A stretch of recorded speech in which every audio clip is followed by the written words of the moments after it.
భారత స్వాతంత్ర పోరాట చరిత్రలో quit India, non cooperation movement వంటి ఉద్యమాలు ఎంతో కీలకంగా నిలిచాయి.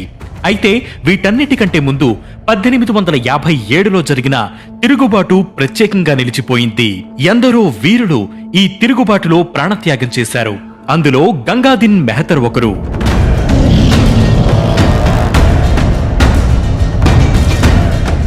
గంగు బాబాగా కూడా పిలిచే ఈ యోధుడు తన పోరాటంతో బ్రిటిషర్ల వెన్నులో వణుకు పుట్టించాడు. ఎందరో భారతీయుల్లో స్ఫూర్తి నింపిన ఈ గంగు బాబా గురించి ఈరోజు అనగనగాలో.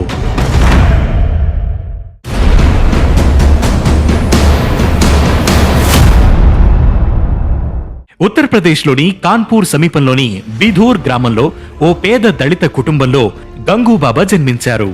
సమాజంలోని వివక్ష, కష్టాలను ఎదుర్కొంటూనే గంగు బాబా జీవనం సాగించారు. కొంతకాలానికి చునాయిగంజ్ అనే మరో గ్రామానికి మకాం మార్చారు. చిన్నతనం నుంచి రెజ్లింగ్ పై గంగు బాబాకు ఆసక్తి ఉండేది. చునాయి గంజ్ కు వచ్చాక రెజ్లింగ్ లో శిక్షణ పొందడమే కాక అందులో ప్రావీణ్యం సంపాదించారు. కుస్తీలో నేర్పరి కావడంతో స్థానికంగా అతను బాగా ప్రఖ్యాతి పొందారు.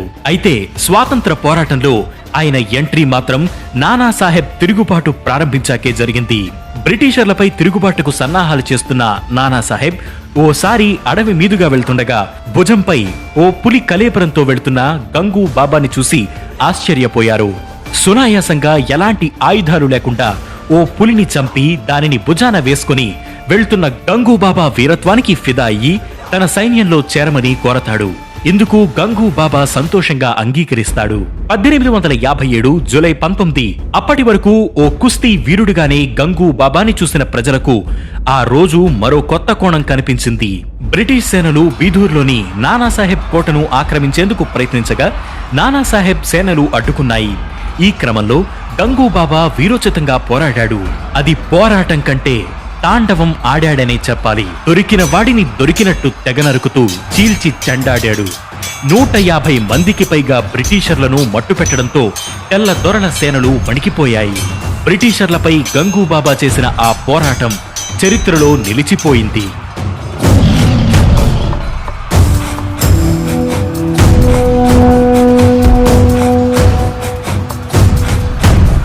తన సేనలను భారీగా నష్టపరిచిన గంగు బాబాను ఎలాగైనా పట్టుకోవాలని ఫిక్స్ అయిన బ్రిటిషర్లు కొంతకాలానికి అతన్ని అదుపులోకి తీసుకున్నారు. గుర్రం వెనుకకు అతన్ని కట్టి కాన్పూర్ వరకు ఈడ్చుకు వెళ్లిన బ్రిటిషర్లు అక్కడ కారాగారంలో చిత్రహింసలు పెట్టారు.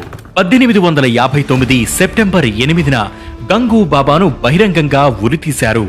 ఉరితీసే క్షణంలోనూ అతను బెదరలేదు. ఈ మట్టి ఎందరో పూర్వీకుల త్యాగాలను, రక్తాన్ని చూసింది. ఏదో ఒకరోజు ఈ నేలకు ఖచ్చితంగా స్వేచ్ఛ అందుతుంది అని చివరి మాటలు పలుకుతూ గర్వంతో కనుమూశారు.